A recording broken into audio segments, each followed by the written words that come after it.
सिंहों की मांद में डाल दिया जाए तब भी न घबराना। आग की ज्वाला जब तुझे घेरे तब भी न घबराना। आंखों की पुतली समान वो संभाले, साथ तेरे रहेगा, थामे रहेगा। आंखों की पुतली समान वो संभाले, साथ तेरे रहेगा, साथ रहेगा। नहीं डरना, अब से नहीं डरना।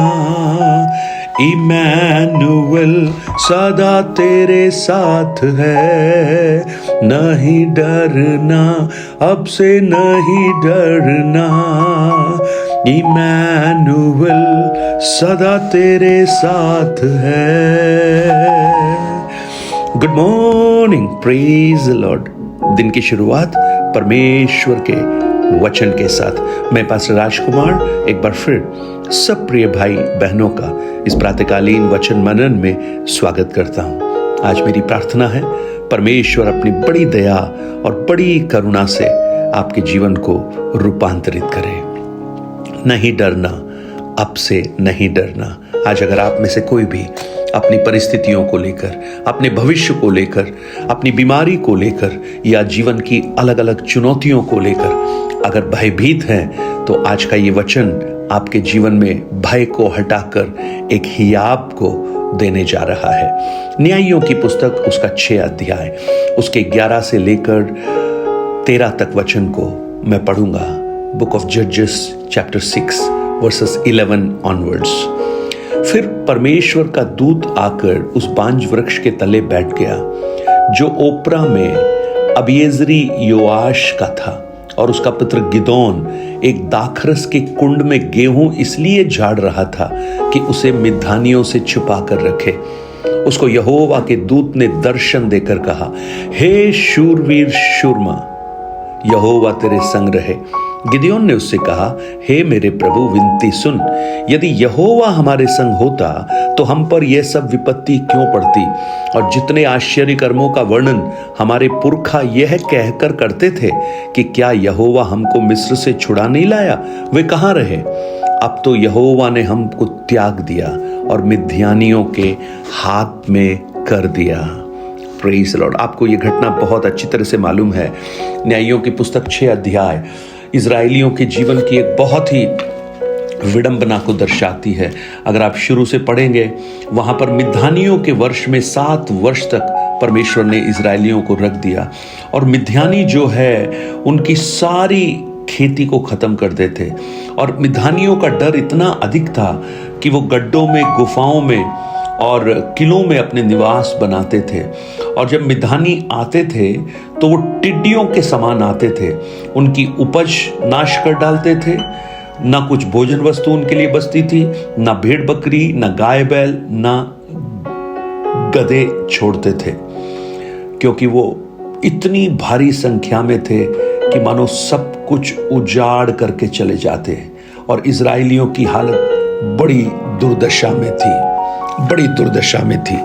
और ऐसी परिस्थिति में एक नौजवान जिसका नाम गिदोन था, वो क्या कर रहा था, दाखरस के कुंड में गेहूं झाड़ रहा था। क्योंकि अगर पता लग गया तो इसको भी पकड़ के लेंगे, इसका भी एक गेहूं छीन लेंगे। छुप कर वो गेहूं झाड़ रहा था, अपने लिए प्रोविजन वो तैयार करने की कोशिश कर रहा था, और बड़े भय में था, असुरक्षा थी, और पूरी तौर से दबा दिए गए लोग ये थे। कई बार हम भी ऐसी परिस्थिति में आ जाते हैं कि जब हम छुपते हैं, जब हम निरुत्साहित हो जाते हैं, हम भयभीत होते हैं, हमारे जो पूर्व के जो जीवन के कटु अनुभव हैं वो हमें ऐसी परिस्थिति में ले आते हैं। लेकिन आज इस प्रातःकाल मैं आपको बताना चाहता हूं, अगर आप ऐसे छुप कर बैठे हैं, अगर आप पूरी तौर से निरुत्साहित हैं और आपके जीवन की परिस्थितियों ने आपको टूटी हुई और असुरक्षा की भावना में लेकर आ गया है, तो मैं आपको बताना चाहता हूं, परमेश्वर आपको उस स्थान पर भी देखता है। और देखता सिर्फ नहीं, वो आपको बुलाता है। ये आप नहीं समझ पाएंगे, क्योंकि परमेश्वर जब आपको देखता है तो वो आज के आपको नहीं देखता, परंतु आपके फ्यूचर में आप क्या बनने वाले हैं उसको भी वो देखता है। 12वें वचन में परमेश्वर का दूत आकर इस गिदयोन को क्या कहता है? हे शूरवीर सूरमा, शूरवीर सूरमा। गिदयोन ने कभी भी अपने आप को शूरवीर नहीं समझा। उसने अपने आप को कमजोर और इनसिग्निफिकेंट, मैं किसी काम का नहीं हूं, और इसलिए वो देखिए कहां बैठा हुआ है? दाखरस के कुंड में दाख झाड़ रहा है। एक समय था जब इजराइल के दाखरस भरे रहते थे, वहां पर दाख इतनी होती है वो उसके काम में ली जाती थी, परंतु आज देखिए उसका अस्तित्व भी खतरे में है। आज मैं प्रार्थना करता हूं, मुझे सुनने वाले मेरे प्रिय भाई बहन, आज आप अपने आप को जो देख रहे हैं, आपके आसपास के लोग, आपकी परिस्थितियां जो आपको देख रही हैं, लेकिन आप वो नहीं है जो वास्तव में आप होंगे, क्योंकि परमेश्वर आपके भविष्य को देखकर आपसे बात कर रहा है। और जब परमेश्वर ऐसा हमें बोलता है तो हम विश्वास नहीं कर पाते। हम कई बार परमेश्वर के उन बुलाहटों को अपने अविश्वास के कारण, हमारे पूर्व के अनुभवों के कारण हम उसे कैंसिल करने की कोशिश करते हैं। आप देखिएगा गिदयोन क्या कह रहा है 13 वचन में, यदि यहोवा हमारे संग होता तो हम पर यह विपत्ति क्यों पड़ती। Praise the Lord. हम कई बार गिदयोन के समान हो जाते हैं। कई बार जैसे गिदयोन को देखिए, गिदयोन ने यह समझ लिया था कि ये समस्याएं इसलिए हैं क्योंकि प्रभु हमारे साथ नहीं है। आपको भी ऐसा लगता है ना? कई बार आपको लगता है मेरे साथ ही ऐसा क्यों हो रहा है, क्यों मेरे साथ अभी हो रहा है, ये कब तक ऐसा मेरे साथ चलेगा और परमेश्वर कहाँ है। गिदयोन को भी ऐसा लगा। Praise the Lord. मैं आपको बताना चाहता हूं, आपके जीवन में तकलीफ, समस्याएं अगर हैं, इसका अर्थ यह नहीं है कि परमेश्वर ने आपको छोड़ दिया है और परमेश्वर आपसे दूर है। परमेश्वर की उपस्थिति आपकी हर परिस्थिति में है। एक मां अपने दूध पिलाए हुए बच्चे को भूल सकती है, परंतु मैं तुम्हें नहीं भूलूंगा, ये परमेश्वर ने कहा। और परमेश्वर गिदयोन को कहता है, मैं तुझे एक योद्धा बनाऊंगा, तू मिद्यानियों को हराएगा।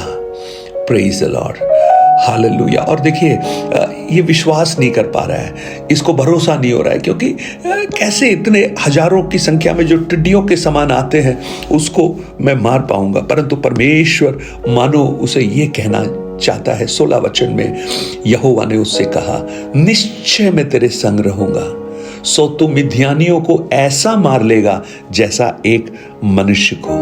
तो वहां एक चीज आप समझिएगा जो आज हमें भी प्रभु समझाना चाहता है। गिदयोन की जो विजय है, गिदयोन की जो जय है, जो गिदयोन नहीं देख पा रहा, परमेश्वर उसे बताता है।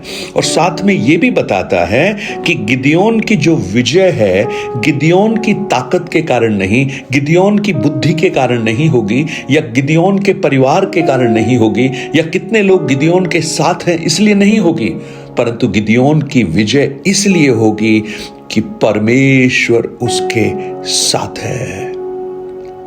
इसका अर्थ है विजय जो हमें मिलती है वो इस बात पर निर्भर नहीं करती कि हम कौन हैं, परंतु इस बात पर निर्भर करती है कि हमारे साथ कौन है। गोलियात के सामने दाऊद यही तो कहता है, तू तलवार और सांग लेकर, भाला लेकर मेरे पास आता है, मैं परमेश्वर यहोवा के नाम से तेरे पास आता हूं। आज मुझे सुनने वाले मेरे भाई बहन, आपके जीवन की दुर्दशा में, आपके जीवन की चुनौतियों में, आपके जीवन की टूटेपन में, आपके जीवन की कठिनाइयों में आप कोशिश कर रहे होंगे कि आप जयवंत हो जाएं, लेकिन आज से प्रभु से ये मांगे, प्रभु आपकी उपस्थिति हमारे साथ रहे। और जब प्रभु आपके साथ होगा, आपकी हर परिस्थितियों को उल्टा कर कर आपको बदल देगा, आपकी पराजय को बदलकर एक लंबी और बड़ी विजय में आपको वो बदल देगा। इसलिए आज छुपना बंद कीजिए, भय के साथ परमेश्वर को पुकारिए। आप देखिए अपने आप को उस स्थान पर जहां परमेश्वर आपको रखना चाहते हैं, और मसीह यीशु में वो हमें ऐसा बना सकता है, क्योंकि वो हमें जय के उत्सव में लिए चलता है और उसकी उपस्थिति हमारी परिस्थितियों से बहुत बढ़कर है। इसलिए परिस्थितियों के गुलाम मत बन जाइए, परमेश्वर की उपस्थिति का एहसास अपने जीवन में कीजिए और हर समय, हर हाल, हर परिस्थिति में वो हमारे साथ है। और जब वो हमारे साथ है तो निश्चित रूप से जय हमारी है। पौलुस रोमियो 8 अध्याय में कहता है, यदि परमेश्वर हमारी ओर है, कौन हमारा विरोधी हो सकता है। स्वर्गीय पिता, हम आपको धन्यवाद देते हैं आज के सुंदर समय के लिए जो आपने हमें दिया। इन वचनों को ब्लेस कीजिए प्रभु। बहुत से प्रियजन आज दुख में, निराशा में, टूटी परिस्थिति में छुपे हुए हैं, भयभीत हैं, अपने आप को नगण्य मान रहे हैं, लेकिन आज उनका परसेप्शन प्रभु, उनका विचार बदल जाए और वो ये जान सकें कि परमेश्वर आप उनको भी बड़े सामर्थ्य से इस्तेमाल कर सकते हैं। धन्यवाद, आपने प्रार्थना को सुना।